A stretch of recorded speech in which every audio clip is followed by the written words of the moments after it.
Hi folks, I'm Ashraf Hingora. I'm a language and soft skill trainer, life business and parenting coach. English breakfast with Ashraf में आज हम past perfect tense का अध्ययन करेंगे। इस tense के हिंदी के वाक्यों के अंत में चुका था, चुके थे, चुकी थी, दे दिया था, ले लिया था, आ गया था, चला गया था, इस तरह के शब्द आते हैं। इंग्लिश में प्रेजेंट परफेक्ट टेंस में हम हैज़ और have plus third form of the verb का यूज़ करते हैं, और पास्ट परफेक्ट टेंस में हैज़ और हैव का पास होता है had plus third form of the verb का यूज़ करेंगे। और जो इसका फार्मूला हम पहले देख लें, उसके बाद एग्जांपल देखते हैं। अफर्मेटिव सेंटेंसेस में subject plus had plus past participle मतलब third form of the verb plus object का यूज है। सॉरी, एग्जांपल देखेंगे। He had spent all his money, वह अपने सारे पैसे खर्च कर चुका था या कर लिया था। सेकेंड सेंटेंस देखिएगा, यहां पर आप ये भी ध्यान रखेंगे, जनरली दो क्लासेस वाले सेंटेंसेस अक्सर आपको पास्ट परफेक्ट टेंस में देखने को मिलेंगे। और दो क्लास वाले सेंटेंस होते हैं, दो कार्य पास्ट में होता है और दोनों पास्ट में समाप्त हो जाता है। जो कार्य पहले समाप्त होता है वो होता है पास्ट परफेक्ट टेंस में, और जो कार्य बाद में समाप्त होता है वो होता है पास्ट इंडेफिनिट टेंस में। अब यहां पर एक और चीज आपको करना होगा, वह है analysis of the clause. Clause की पहचान करना कि प्रिंसिपल क्लॉज कौन सा है, सबऑर्डिनेट क्लॉज कौन सा है। और चुका था, चुके थे, चुकी थी एक जनरल आइडेंटिफिकेशन है पास्ट परफेक्ट टेंस की, लेकिन आप यहां पर अगर आप देखें तो दूसरे सेंटेंस में कहीं भी चुका था, चुके थे, चुकी थी नहीं है, लेकिन पास्ट परफेक्ट टेंस यहां पर है। तो सबसे पहले क्या करेंगे, पास्ट परफेक्ट टेंस की पहचान कीजिए, पास्ट इंडेफिनिट टेंस की पहचान कीजिए, प्रिंसिपल क्लॉज की पहचान कीजिए, सबऑर्डिनेट क्लॉज की पहचान कीजिए। प्रिंसिपल क्लॉज उस उपवाक्य को कहते हैं जिसका पूर्ण अर्थ निकलता हो, चाहे वो पास्ट परफेक्ट टेंस का सेंटेंस हो या कोई भी सेंटेंस हो। जिस भी दो सेंटेंसेस वाले कोई भी क्लॉज में जिस वाक्य का पूर्ण अर्थ निकले वो होता है प्रिंसिपल क्लॉज। अब ऊपर के सेंटेंस में देखिए, डॉक्टर के आने के पहले मरीज मर चुका था, मरीज मर चुका था, मैं स्कूल जा चुका था, वह भोजन कर चुका था, जो पूरा अर्थ निकाल रहा है, ठीक है। और दूसरा जो है, डॉक्टर के आने के पहले, ये जो क्लॉज है वो मुख्य उपवाक्य पर डिपेंड करता है। तो ये क्या होता है, मुख्य उपवाक्य को इसलिए इंडिपेंडेंट क्लॉज भी कहते हैं, प्रिंसिपल क्लॉज भी कहते हैं, मेन क्लॉज भी कहते हैं, और सबऑर्डिनेट या सहायक उपवाक्य को डिपेंडेंट क्लॉज भी कहते हैं। तो ये मुख्य उपवाक्य के बिना इसका अर्थ नहीं निकलता। दूसरा सेंटेंस आप देखेंगे, अपना काम खत्म करने के बाद उसने खाना खाया। अच्छा, एक चीज और भी ध्यान दें, चुका था होने का मतलब पास्ट परफेक्ट टेंस होना जरूरी नहीं है, क्योंकि यहां पर कोई चुका था नहीं, लेकिन यहां पर भी पास्ट परफेक्ट टेंस है। तो सबसे पहले कैसे पहचानोगे, दो कार्य होते हैं, दोनों पास्ट में होते हैं, जो सबसे पहले समाप्त होगा वो होगा पास्ट परफेक्ट टेंस। तो ऊपर के सेंटेंस में मरीज का जा चुकने का काम पहले हो चुका, डॉक्टर के आने के पहले। मरीज जा चुका था, है ना, मैंने कहा शायद मर चुका था, ऐसा कुछ बोल दिया मैंने, ठीक है। The patient had left before the doctor came, doctor के आने के पहले पेशेंट चला गया था, जा चुका था, इस तरह से। और दूसरी चीज ये ध्यान देना है कि क्लॉज में अब चार चीजों की पहचान के बाद एक सेंटेंस आपका बनता है। प्रिंसिपल क्लॉज पहचानोगे, सबऑर्डिनेट क्लॉज पहचानोगे, पास्ट परफेक्ट टेंस पहचानोगे, पास्ट इंडेफिनिट टेंस पहचानोगे। और ये भी ध्यान देना है कि सेंटेंस की शुरुआत हिंदी में आपने देखा है सबऑर्डिनेट क्लॉज से शुरू हुई है, जबकि इंग्लिश के सेंटेंस की शुरुआत होगी प्रिंसिपल क्लॉज से। पांच बातों की जानकारी अगर फटाफट भी आप जानकारी हासिल करते हैं तो एक एक सेकंड लगेगा एक पहचान में, पांच पहचान में 5 सेकंड लगा, तो आपका सेंटेंस 5 सेकंड के बाद अगर आप बोलोगे तो फ्लुएंसी कहां जाएगी। अब उसका सिंपल पहचानने का तरीका है, हिंदी का सेंटेंस अगर हिंदी के सेंटेंस में पहले या जब लिखा हो तो इंग्लिश का सेंटेंस हमेशा पास्ट परफेक्ट से बनेगा और प्रिंसिपल क्लॉज भी होगा। फिर से सुनिए, अगर मान लीजिए हिंदी का सेंटेंस जिसमें जब या पहले लिखा हो तो उसके बाद का क्लॉज, उसके बाद का उपवाक्य पास्ट परफेक्ट भी होगा और प्रिंसिपल क्लॉज भी होगा। और अगर सेंटेंस बाद के बाद वाला जो सेंटेंस होगा वो हमेशा पास्ट इंडेफिनिट होगा और वो प्रिंसिपल क्लॉज होगा। अच्छा, जस्ट इसका उल्टा है, बिफोर, इंग्लिश में देखें बिफोर के बाद वाला सेंटेंस पास्ट इंडेफिनिट होगा और आफ्टर के बाद वाला सेंटेंस पास्ट परफेक्ट होगा। जैसे यहाँ एग्जांपल से देखें, डॉक्टर के आने के पहले मरीज मर चुका था, तो पहले के बाद पास्ट परफेक्ट है, जबकि यहाँ पर आप देखेंगे द पेशेंट हैड डाइड, ये पहले लिखा हुआ है, the patient had died before the doctor came. Similarly दूसरे सेंटेंस में आप देखिए प्रिंसिपल क्लॉज कौन सा है, उसने खाना खाया। अच्छा, जनरली मैंने देखा लोग जो इंग्लिश बोलने की कोशिश करते हैं ना, तो उनको डिफिकल्टी क्या आ जाती है, अपना काम खत्म करने के बाद तो दे ट्राई टू ट्रांसलेट अपना काम एटसेट्रा, वो उसको ट्रांसलेट करने की कोशिश करते हैं। एक्चुअली इसका भाव क्या निकल रहा है, वह अपना काम खत्म कर चुका था, उसके बाद वह खाना खाया, उसने खाना खाया, तो उसने के लिए ऐसा ढूंढने की जरूरत नहीं है। तो इंग्लिश का ट्रांसलेशन होगा ही टुक या ate, second form of the verb use करेंगे, ईट का एट, या हैव का मतलब take, give, enjoy, experience, do, get, wish, allow, encounter, entertain, बहुत सी मीनिंग निकलती है, आप यहां पर यूज कर सकते हैं। Had food after he had finished his work, negative बनाएंगे तो निगेटिव किसका बनेगा, प्रिंसिपल क्लास का ही निगेटिव बनेगा। इंटरोगेटिव भी बनेगा तो प्रिंसिपल क्लास का ही इंटरोगेटिव बनेगा। अगर प्रिंसिपल क्लास पास्ट परफेक्ट में है तो पास्ट परफेक्ट टेंस का निगेटिव बनेगा और इंटरोगेटिव बनेगा। प्रिंसिपल क्लास अगर पास्ट इंडेफिनिट में है तो पास्ट इंडेफिनिट का ही निगेटिव और इंटरोगेटिव बनेगा। एग्जांपल देखें, the patient had not died, या sorry the patient hadn't left, वो बार बार वो जहन में आ रहा है, क्लास में मैंने स्टूडेंट्स को वही सेंटेंस पढ़ाया था, इस वजह से सेंटेंस देखेंगे, the patient hadn't left before the doctor केम। तो यहां पर पास्ट परफेक्ट में हैड के बाद नॉट लगाया गया, शॉर्ट फॉर्म का यूज करते हैं, हैडंट होगा, और डॉक्टर के आने के पहले मरीज नहीं जा चुका था।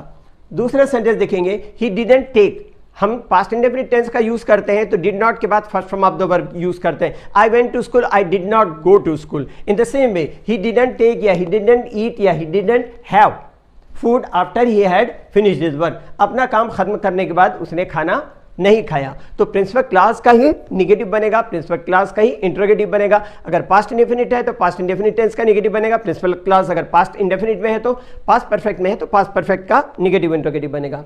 आगे इंटरोगेटिव में देखेंगे, हेड को बाहर लाएंगे, पास्ट परफेक्ट टेंस में हेल्पिंग वर्ब हेड होती है, हेड का एच कैपिटल हो जाएगा और सब्जेक्ट का पहला लेटर आई और प्रॉपर नाउन को छोड़ के सबका स्मॉल लेटर हो जाएगा। Had the patient left before the doctor केम, क्या डॉक्टर के आने के पहले पेशेंट जा चुका था, इस तरह से। और दूसरे सेंटेंस में आप देखें डिड का यूज किया गया है, चूंकि past indefinite tense principal clause है, तो डिड ही टेक या डिड ही ईट या did he have food after he had finished his work, क्या अपना काम खत्म करने के बाद वह उसने खाना खाया, इस तरह से। तो ये हो गया आपका इंटरोगेटिव सेंटेंस। अगर मान लीजिए नेगेटिव सेंटेंस का इंटरोगेटिव बनाना है तो हेल्पिंग वर्ब को सब्जेक्ट के बाहर लगाते हैं, एक। दूसरा, सब्जेक्ट का पहला लेटर स्मॉल होगा, आई को छोड़ करके, प्रॉपर नाउन को छोड़ करके, और उसके बाद नॉट लगेगा। या शॉर्ट फॉर्म का यूज करेंगे, पास्ट इंडेफिनिट टेंस है तो क्या करेंगे, डिडंट को सब्जेक्ट के बाहर लाएंगे, और पास्ट परफेक्ट है तो हैडंट को सब्जेक्ट के बाहर लाएंगे। एग्जांपल से समझे, देखिए, hadn't the patient left before the doctor केम, क्या डॉक्टर के आने के पहले मरीज नहीं गया था या नहीं जा चुका था। सिमिलरली दूसरा, डिडंट आया, पास्ट इंडेफिनिट टेंस का जो इंट्रोगेटिव बना रहे हैं निगेटिव का, तो फॉर्मेशन है डिडंट ही टेक या ईट या have food after he had finished his work, क्या अपना काम खत्म करने के बाद उसने खाना नहीं खाया।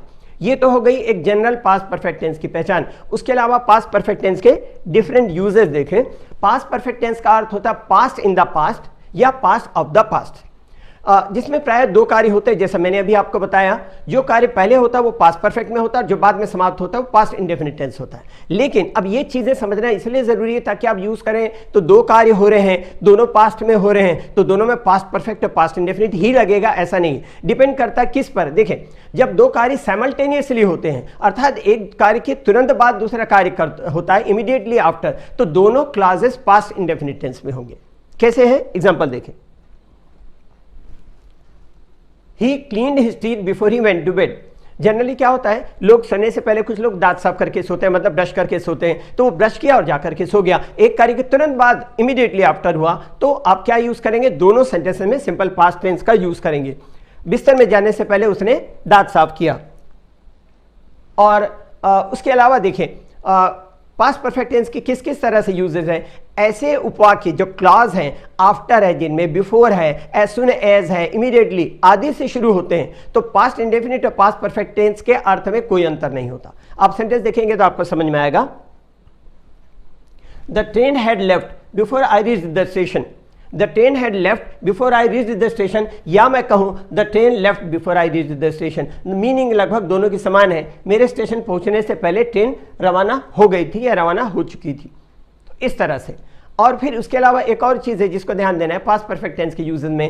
एक पास्ट एक्शन के बाद दूसरी पास्ट एक्शन होती है तो क्या होता है, ऐसे कंस्ट्रक्शन का व्हेन लगा करके भी बना सकते हैं। एग्जांपल देखिएगा तो आपको क्लियर पता चलेगा। ही एक चीज थोड़ा सा यहाँ पर तकलीफ होती है, उसने उसको, अब उसने उसको तो कौन है, फेमिनाइन जेंडर है, मेस्कुलाइन जेंडर है, तो कई बार ये क्लियर पता नहीं चलती। तो मैं इसको पहले उस तरह से बता दूं, उसके बाद एक्सप्लेन करूं ताकि आप उसको समझ सके कि मैं कहना क्या चाहता हूं। उसने उसको झूठी कहा, उसने उसको तमाचा मारा। अब देखिएगा, इसको मैं कहना क्या चाहता हूं, उस लड़के ने उस लड़की को झूठी कहा, उस लड़की ने उस लड़के को तमाचा मारा। तो फॉर्मेशन क्या होगा, he called her A lawyer, she smacked his face. She called her A lawyer, she smacked his face, मतलब उस लड़के ने उस लड़की को झूठी कहा तो उस लड़की ने उस लड़के को तमाचा मारा। इस सेंटेंस में व्हेन करके, व्हेन का यूज करके भी बना सकते हैं, व्हेन से सेंटेंस की शुरुआत करके। When he called her A lawyer, जब उसने उस लड़के ने उस लड़की को झूठी कहा, she smacked her his face, उस लड़की ने उस लड़के को थप्पड़ मारा। इस तरह तो ये हुए प्रेजेंट परफेक्ट टेंस के यूजेस। प्रेजेंट परफेक्ट टेंस का यूज, पास्ट परफेक्ट टेंस का यूज। और इसके अलावा यहां पर थोड़ा सा और ध्यान देंगे आप, टेंस फिनिश हो जाता है और उस पीरियड में आप कंप्लीट टेंस करने के बाद अगर आप सोचते हैं कि हम इंग्लिश में बोलने की कोशिश करें, ऐसा नहीं करना है। आपने सिंपल प्रेजेंट पढ़ा, सपोज आप छोटी छोटी बातों से शुरुआत कर सकते हैं। आप इवन बी का यूज पढ़ते हैं तो आप छोटी छोटी बातों से सेंटेंस के कंस्ट्रक्शन कर सकते हैं। Directly think in English. जैसे हम डेली रूटीन दिन भर क्या करते हैं, मैं सुबह उठता हूँ, मुँह हाथ धोता हूँ, फिर उसके बाद नाश्ता करता हूँ, ये करता हूँ, वो करता हूँ, रात को सोता हूँ, ये हो गया सिंपल प्रेजेंट टेंस। इसी का हम पास करेंगे, मैं सुबह उठा, ये किया, वो किया। इसी का फ्यूचर करेंगे, मैं सुबह उठूंगा, ये करूंगा, वो करूंगा। शुरुआत छोटी छोटी होगी लेकिन धीरे धीरे आपसे सेंटेंसेस बनने लगेंगे। और जैसा मैंने कहा है कि थॉट्स एक दिन में 40 से 70 हज़ार तक थॉट्स आते हैं। आदत बनाएं, आपको बिना किसी से टॉकिंग किए अपनी फ्लुएंसी इंप्रूव करना है, कर सकते हैं। उसके अलावा लाइट नॉवेल्स पढ़ने की आदत डालिए या कुछ ऐसे कॉमिक्स वगैरह पढ़ने की आदत डालिए। टिंकल डाइजेस्ट वगैरह कॉमिक्स हैं, उसमें जो होता है पिक्चर भी होती है, साथ में लिखा हुआ होता है, तो उससे आपको मीनिंग भी समझ में आएगी। लेकिन कई बार जो होता है, अक्सर प्रॉब्लम जो लोगों को आता है, मैंने देखा, वो ये कि जब वो इंग्लिश में बातचीत करने की कोशिश करते हैं, इवन वो सोचते हैं, जब थिंक इन इंग्लिश वाली बात करता हूं मैं, तो जब वो सोचते हैं इंग्लिश में तब भी उनको डिफिकल्टीज आती है। कोई कंस्ट्रक्शन ऐसा जरूर होता है, यार ये कैसा होगा, तुम इसे खुद ले जाओगे कि भिजवा दूं, यार ये कैसा होगा। अब ये कॉजेटिव फॉर्मेशन है। सिमिलरली कुछ जैसे मैं ये कहूं कि कुछ तो अच्छी इंस्टीट्यूट और कुछ अच्छी स्टडी के कारण वह कामयाब हो गया, तो कुछ तो का क्या होगा। तो ऐसे बहुत सारे कंस्ट्रक्शन मिलेंगे जहां पर आपको लगेगा कि अब क्या इसका ट्रांसलेशन करें। उसके लिए आपके पास सॉल्यूशन के रूप में ये बुक है मेरी, ये मेरी 5th बुक है और छत्तीसगढ़ का अकेला व्यक्ति हूँ जो स्पोकन इंग्लिश पर, मतलब इंग्लिश लैंग्वेज प्रोफिशिएंसी पर 7 किताबें लिख चुका हूँ। 656 पेज की बुक है। इसके साथ में एक फिल्म प्रोड्यूसर ने फिल्म बनाया था, 2 फिल्म बनी है मेरी, एक का पर्सनैलिटी डेवलपमेंट पर, एक स्पोकन इंग्लिश पर। और उसके वीडियोज़ जो हैं वो वीडियो डीवीडीज़ हैं, इसके साथ में लगभग 3-3 घंटे की 2 वीडियो डीवीडीज़ हैं। और इस बुक को मैं रिकमेंड इसलिए नहीं कर रहा हूँ क्योंकि ये मेरी बुक है, मैं इसको रिकमेंड इसलिए कर रहा हूँ क्योंकि इसमें कुछ ऐसी चीज़ है जो पूरी दुनिया के किसी बुक में नहीं है।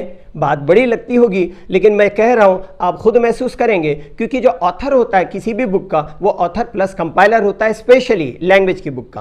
क्योंकि ग्रामर के नियम में हम कोई चेंज नहीं कर सकते। अब प्रेजेंट पास्ट इंडेफिनिट टेंस में हेल्पिंग वर्ब नहीं है तो डमी के रूप में डू डज डीड का लगाते हैं, यूज करते हैं। हम उसको हटा के कुछ और यूज नहीं कर सकते, हम कोई भी चेंज नहीं कर सकते। हमने जो किया है वो आपको बता रहे हैं। एक तो ये कि सेंटेंसेस की वेराइटीज है, सिर्फ उन वेराइटीज को समझ के किसी भी तरह का कंस्ट्रक्शन होगा आप उसको पढ़ेंगे, सिंपल फॉर्मूले में एक्सप्लेन किया हुआ है, इजीली आप समझ पाएंगे, इजीली आप इंग्लिश बोल पाएंगे। दूसरा डिस्कोर्स मार्कर है जिसके through different varieties of the sentences बनती है, और ये डिस्कोर्स मार्कर पूरी दुनिया की किसी बुक में अकेले में नहीं है। ग्रेजुअली मैंने इसको कलेक्ट किया है और ये एक कंपाइल करके मैंने इसमें डिस्कोर्स मार्कर इस बुक में सब चीज़ें मेंशन किया हुआ है। इस बुक को पढ़िएगा, आपका फायदा होगा, आपकी इंग्लिश अच्छी खासी होगी। You will be able to speak English correctly also, thoroughly and fairly well. English के लिए आप मेरे channel English breakfast with Ashraf and soft skill के लिए Ashraf the mover and shaker पर लाइक, शेयर एंड सब्सक्राइब करें। कमेंट सेक्शन में comment करें, बेल आइकॉन प्रेस करें और मेरी बुक जरूर पढ़ें। Thanks for watching.